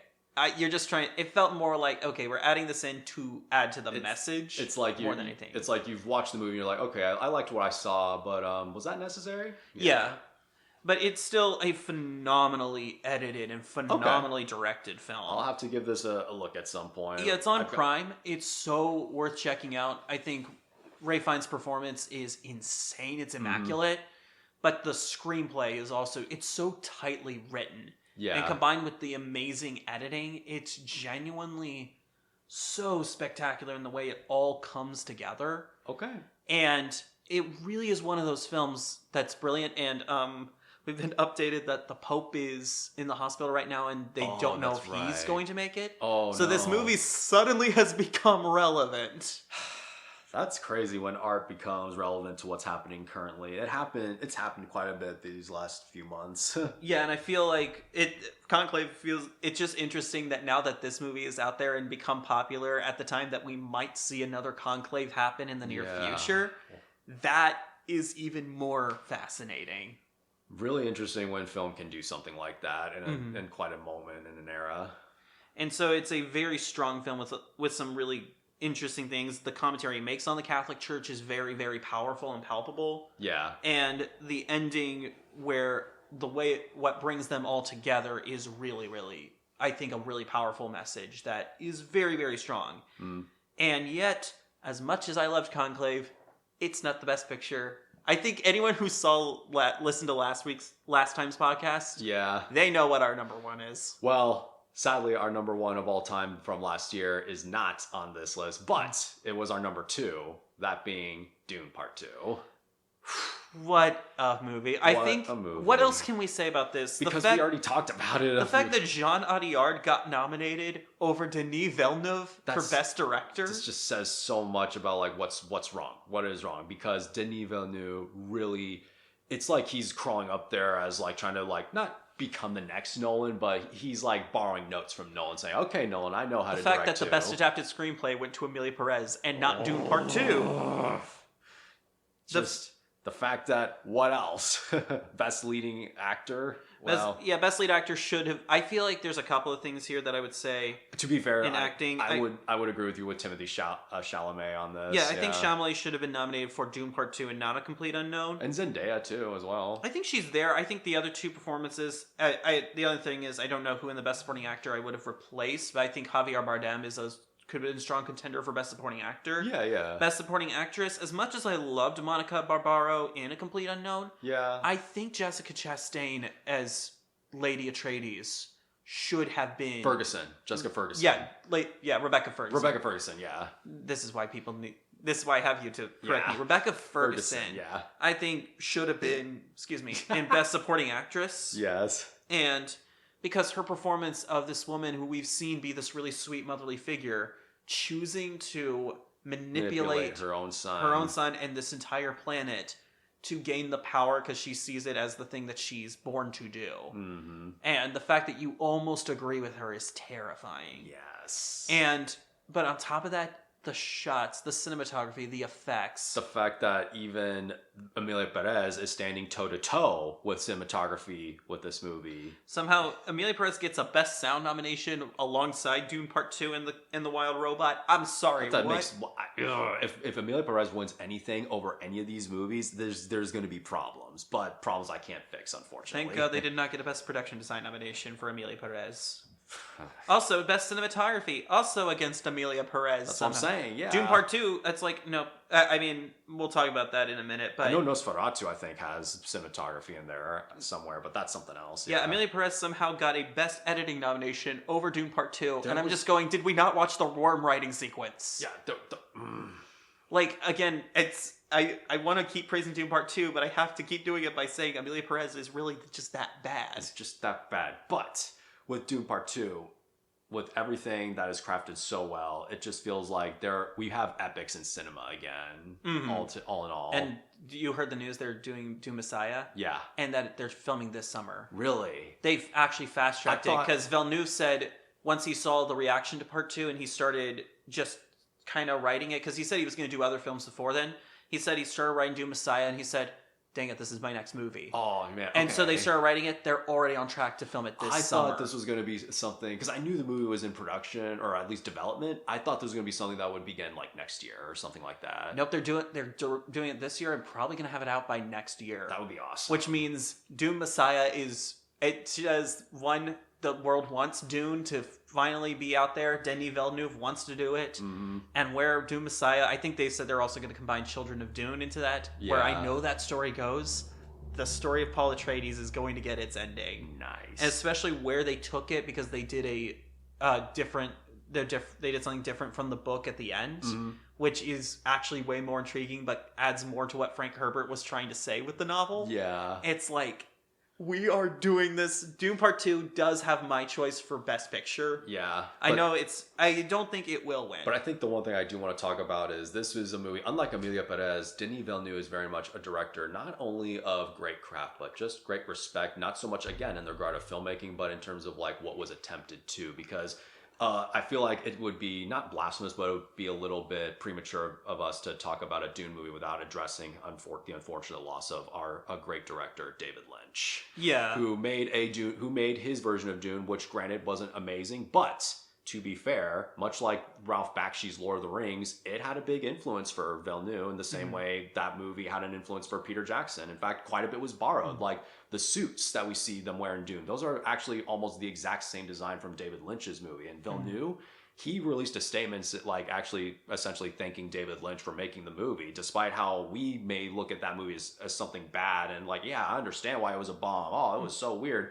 But Villeneuve's coming at it like, thank you, David. You gave me all the influence and everything. And I can forgive Denis Villeneuve for calling Jean Audiard a visionary with Emilia Perez. I can at least forgive him because, well, you have Dune Part 2 and how many other phenomenally crafted films under your belt. Yeah, so he does come from a place of knowledge. It's just he is directing that praise maybe towards the wrong director. But yeah, that would be my choice for Best Picture. And talking about our other choices, for Best Director, the nominees are Sean Baker for Anora, Brady Corbett for The Brutalist, James Mangold for Complete Unknown, Jacques Audiard for Emilia Perez, and Coralie Farragut for The Substance. So I'm going to give it, for director, I want to actually go to Coralie Farragut. For The Substance? Yeah, that's for me. That's the best director for me. I mean, for me, it's either Brady Corbett or Sean Baker for The Brutalist or Anora. Okay. Maybe for The Brutalist, I would give that Best Director. And for Best Picture, wow, this is like... Dune Part 2 is my choice. Dune Part 2, I want to say should win, but man, I'm almost at a draw with Wicked, so... But I would also say if Wild Robot was here, it would be easy. It would be easy, yeah. Best so I'm going to give it to Dune Part 2. Dune Part 2, yeah. And then for you say Coralie Farragut winning Best Director for Substance. Yeah, that's for me, maybe Brady Corbett for The Brutalist. I would give it to him for Best Director, personally. If Farragut doesn't get director, then at the very least screenplay, I hope. Best Actor, Adrian Brody for The Brutalist, Timothée Chalamet for A Complete Unknown, Coleman Domingo for Sing Sing, which I do want to see, Ray Fiennes for Conclave, and Sebastian Stan for The Apprentice. Whoa. Yeah, The Apprentice did get 2 nominations, and from what I understand, The Apprentice actually humanizes the Orange Man. Well, I haven't seen the movie, so I'm not going to jump to conclusions. Here's why I will say. I mean, I didn't know what to think of Sebastian Stan as Donald Trump, but I'm not going to lie. When I heard and saw some of the scenes, I don't think he had the voice. But that's something else. Yeah, I think because that's intentional. From what I understand, he slowly morphs into the Trump we know. It's him slowly becoming who we know after being trained under Roy Cohn. Yeah. Since he's the apprentice to Roy Cohn, who he'd eventually surpass. Okay. So, but for Best Actor, I would give it to Ray Fiennes for Conclave. Okay. But I've heard Coleman Domingo in Sing Sing, which is a story about a man who's in prison. And while in prison, there's other prisoners he meets who are actually real-life former prisoners and how they used theater to find themselves again. Okay. And a lot of the people who play themselves are former inmates who helped write the screenplay as well. Damn. And apparently Coleman Domingo is spectacular. Hey, I just saw him as playing Norman Osborn for Friendly Neighborhood Spider-Man, where he popped off. Yeah. He was fantastic. And he's fantastic. I really think he's a phenomenal actor. Okay. But I would personally give it to Ray Fiennes for Conclave. I think his performance is just that strong. Okay. Best Actress is Cynthia Erivo in Wicked, Carla Sofia Gascon in Emilia Perez, Mikey Madsen in Anora, Demi Moore in The Substance, and Fernanda Torres in I'm Still Here. So, man, I'm giving it to... My win wants to go to Demi Moore.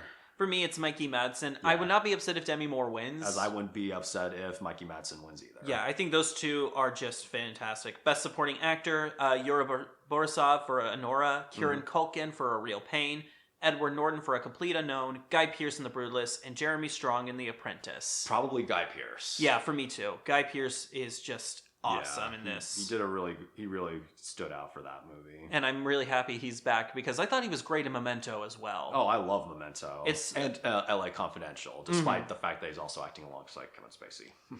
We have Best Supporting Actress, which is Monica Barbaro for A Complete Unknown, Ariana Grande in Wicked, Felicity Jones in The Brutalist, Isabella Rossellini in Conclave, and Zoe Saldana in Emilia Perez. Isabella Rossellini, huh? She's good in Conclave. I don't know if I'd put her here, even though she does give a strong performance. I don't know if just her presence in the movie, for me personally, was enough to say she's up. I'm going to give it to Ariana Grande, but my heart truly does go out for Zoe Saldana. She was way too perfect for that movie. Yeah. For me, I would give it to Felicity Jones for The Brutalist, especially for that ending scene. Yeah, okay. And I think for the rest of the movie, what she does and what she conveys in just her face alone is powerful. I'm giving it to Ariana because she defied my expectations, essentially. Yeah, I would not be mad if she won. Yeah. Best Original Screenplay nominees are Anora, The Brutalist, A Real Pain, September 5th, and The Substance. I want to give it, I want to give it to The Substance, but if Anora gets it, I wouldn't be mad. Anora, if it won, I wouldn't be upset, but if The Brutalist also won, that's just a well-crafted screenplay that's I get beautiful. But I would personally give it to Anora, just because the Substance's last 30 minutes are enough to make me go, don't know if that was necessary. But I would give it to Anora. I'm looking at Best Adapted Screenplay, and I know what I wouldn't give it to, that being Emilia Perez. But the ones I have seen, A Complete Unknown, that's the only one I can only vote objectively for me. The nominees are A Complete Unknown, Conclave, Emilia Perez, Nickel Boys, and Sing Sing. I'd give it to Conclave. Just a masterful script. I'll take your word for it. Oh, yeah. It's a masterful script, beautifully, tightly written, feels very believable. Now, here's the real juice here. Cinematography. Okay, so we've got The Brutalist, Nosferatu, Dune Part 2, Maria, and Emilia Perez. So I know, again, what not to give it to. So this is going to be a real tricky one for me because I will agree if you were to give it to The Brutalist, but however, I saw Nosferatu on 35 millimeter cinematography camera. That was so beautiful to watch, but again, some of us probably didn't watch Nosferatu that way. Yeah, I still want to see Nosferatu. It looks awesome. I'm going to give it to Dune Part 2. For me personally, just because I've seen it, Dune Part 2, I want to also give it to, but I wouldn't be upset if Nosferatu wins. It also says something that the last couple movies that Robert Eggers directed, and they got Best Cinematography nominations. The Lighthouse, yeah. Okay, maybe. I don't know if The Northman got that, though. No, it didn't, but... Yeah. Have you seen The Northman? I've not, but it's just actually, from the shots I've seen, I'm like, man, how did that not get Best Cinematography? It is his weakest movie with some of the best shots I've seen in any of his movies. So, but even which says everything. It says a lot. What's your next one there? So we've got editing. Yeah. Best editing: Anora, The Brutalist, Conclave, Emilia Perez, and Wicked. For me, I'd give this to Conclave. I'm gonna give it to Anora because I just love how everything just unwraps. But I mean, if Wicked or The Brutalist took it, I wouldn't be mad. Yeah. As long as Emilia Perez doesn't get any, because I'm not gonna lie, there were some moments where I was like, wait, why did we cut from that? Wait, why did we just what? Yeah, we're done. Yeah, best editing, I saw somebody say, this is what the best picture list would look like if they didn't have 10 nominees. Yeah. And yeah, I can agree with that. But Conclave, for me, is the editing. Just the way it cuts and edits is so good. Yeah, production design, this is tricky, really, really tricky. So we got Wicked, The Brutalist, Dune Part 2, Nosferatu, and Conclave. Okay, First of all, thank God Emilia Perez did not get it. Yeah. You know what? I'm gonna go on the outlier here. I'm gonna go give it to Nosferatu. Interesting. I can see that just from what I've seen of the film and the way its atmosphere is done. But if Wicked takes it, I wouldn't be mad. I mean, I'm a Nathan Crowley boy. I love Wicked, so I would give it to that. But also The Brutalist, having to reconcile Brutalist architecture with the other stuff to make it stand out. Yes. Especially on a $10 million budget. That's impressive. But also I have to say how much of that was just open field pretty. True, yeah. Like location scouting, that's a genuinely an underrated art form. Yeah, and then we've got costume design. Okay, this one's tricky too. We've got Wicked, Nosferatu, A Complete Unknown, Conclave, and Gladiator 2. oh, you know what? I'm just gonna do Nosferatu again. As much as I would say, honestly, a complete unknown. Really? With the way that it shows fashion from the 50s to the end of the period in the 70s, like the way they showed that through the progression of the way what people were wearing. Yeah. I would give it to a complete unknown, and it also does a wonderful job connecting to what Bob Dylan was thinking and feeling at the time with just his outfit choices. Okay. So I could see if they give it to a complete unknown, 1,000,000%. All right, so we just did production design. I'm sorry, costume design. Now best sound. When it comes to sound, I'm not saying I don't pay attention to it. It's just it doesn't always. So complete unknown, Dune The 2, wild robots on here. Emilia So Perez, Wicked, and what? Yeah, part of me wants to give it to the Wild Robot just because the way they beautifully crafted the nature within it. I would probably say the same too. But here's what I will say: if Emilia Perez, so help me God, takes any of those Oscars from those movies, like I said earlier, so help me God. But also, I could see where a complete unknown does it. The way that the music connects to, the way that you can hear, the way the cityscape matches what is going on in the world. Mm-hmm. They're like, again, a complete unknown is a very well crafted film. But then there's Dune Part 2 with the sci-fi sound editing, and that's just With like the worm stuff. I would personally I have to give it to Dune Part 2. I got it on a technical basis. I love Wild Robot, I but do Dune too, Part yeah. 2's stuff. But I will say, there is somebody, I believe it's Simon Hayes, who did Wicked sound. Mm-hmm. This is his 26th nomination, making him the second person with the most nominations living. Damn. Only behind John Williams at his over 50 Oscar nominations. Oh my goodness. So Simon Hayes is a pretty insane individual. So now we've got makeup and hairstyling. I didn't see a different man. Okay, Emilia Perez. That's okay. Nosferatu, The Substance, and Wicked. I'm gonna give it to the substance. Easily. Yeah. There's just that body horror and the stuff they created. It's Yeah. like, and don't get me wrong, I've seen what Nosferatu himself looks like. And There's some Wicked, beautiful I mean, one. come on. Like, Wicked, but it's like, still. they did a good job making her look green, but What else were you doing? Yeah. other than that, it's like, yeah, no, the substance. And It's- Emilia Perez, that's like, okay, whatever, any What makeup? That's what I was going to say. Any makeup anyone wore in that movie is makeup anyone can apply in real life. Honestly, That's all I gotta maybe say. for Carla Sofia Glasgon when she is Manitas. Yeah. And could make you believe that. That's maybe the only Maybe, thing. but again, I don't want to give that movie too much credit on that front. Yeah. Yeah. Best achievement in music written, that's... Best original score? Okay, it's a draw almost between Wicked and The Wild Robot. Best original score?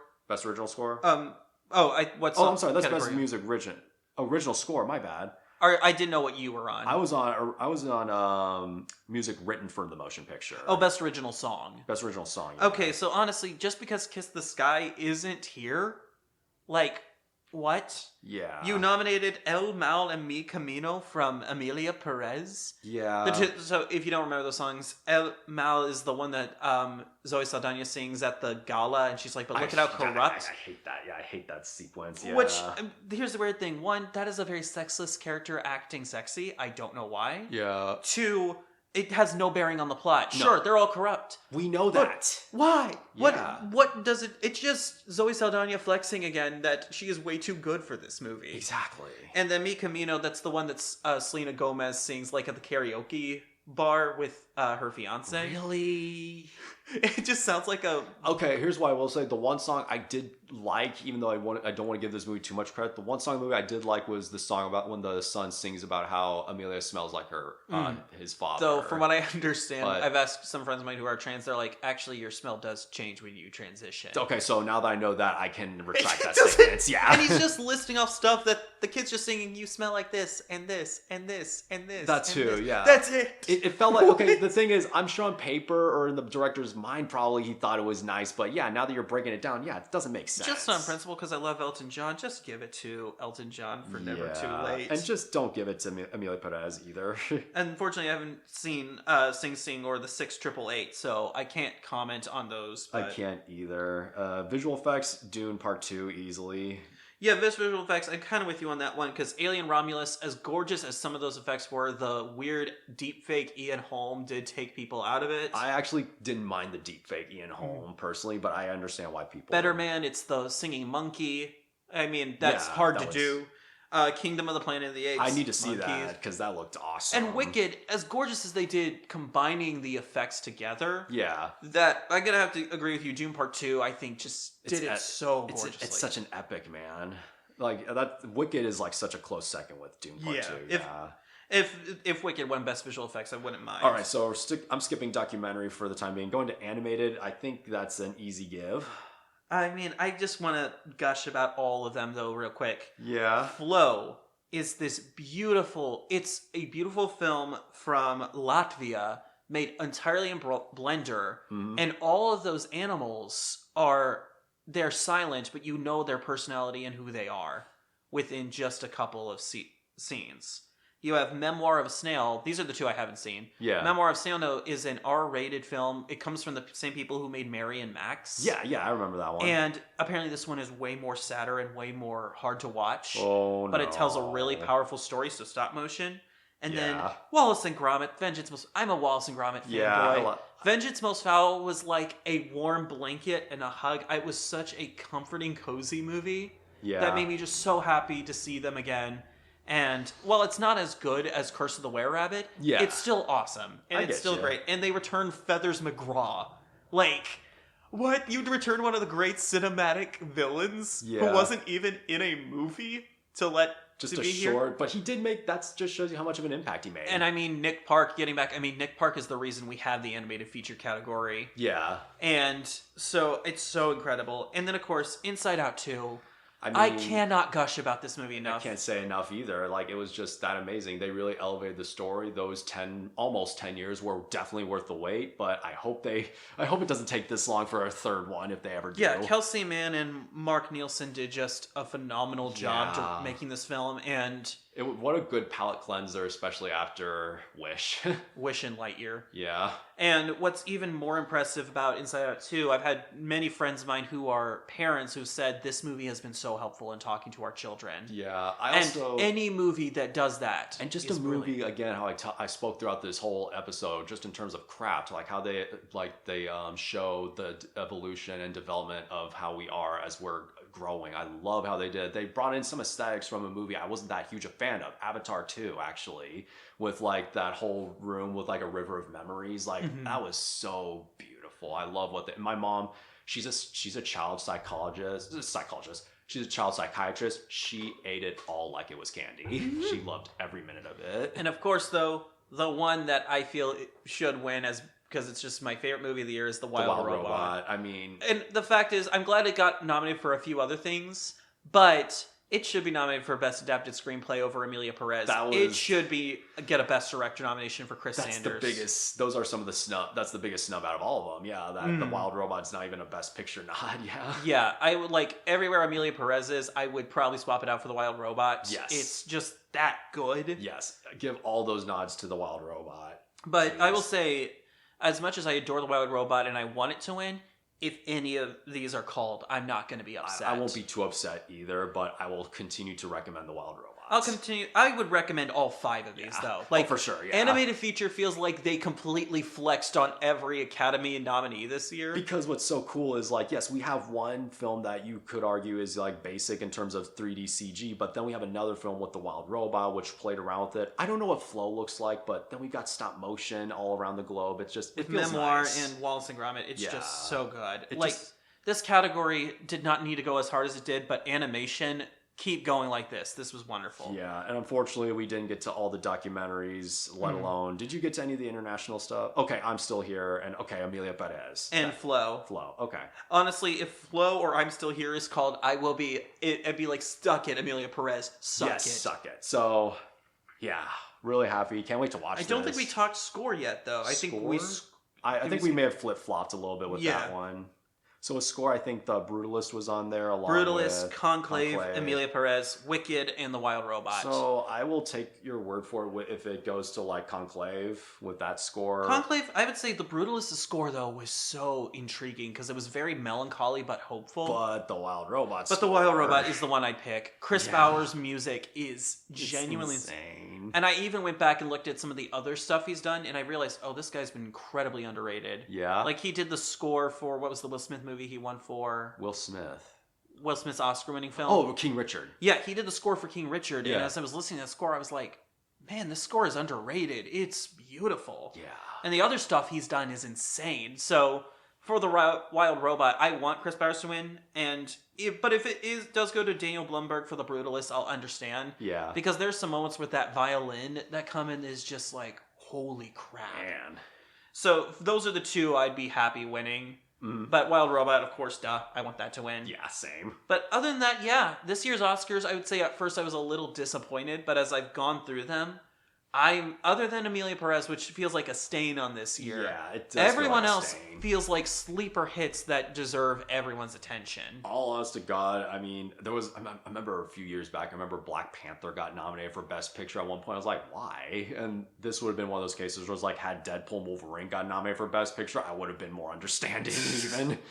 So, but yeah, the lineup is great. And I think that whole thing because I was feeling the same way of being disappointed too with the lineup at first, aside from Wicked. But like you said, once you start seeing what's up, like literally start watching, your perception starts to shift. I think the reason why is because we spent a good chunk of the year watching stuff we thought looked great, let alone also we thought would probably make it into the Oscars at some point. That when this shows up, I was like, oh, well, what's all this? I will say I'm surprised Furiosa didn't get any nominations. Yeah, that was annoying. Like, that one deserved, like, cinematography, visual effects, sound design. But that being said, like, The costume. Substance and Nosferatu sneaking in there is Yeah, incredible. so that's nice. Nickel Boys, a first-person POV? I would have movie? also liked to have seen, I would have liked the Late Night with the Devil to have gotten a Best Screenplay nod, personally. I could see that. Yeah. There's a number of things. The one thing is, this is actually a very good year for the Oscars. With, again, I the just exception think of Emilia Perez. Amelia Perez getting 13 of them is really the big stain. And I really hope that the Academy listens and goes, no, you know what? None of them. And like Emilia Perez, look, we made a mistake. We're sorry if we'd have to do this, but yeah. It's, genuinely, other than that, this is a pretty strong year. I cannot wait to see how it all goes down this year. March 2nd, we'll be seated and we'll be watching to see who wins and how we feel. Yeah. Maybe we'll record a live reaction to it. Yeah, we might just do that here, yeah, if that's okay. But friends, that's going to be all from us today. Thank you so much for listening, and why don't you head on over to Instagram and you tell us how you felt about this year's Academy Award nominations. And as always, keep watching all the great stuff that's out there.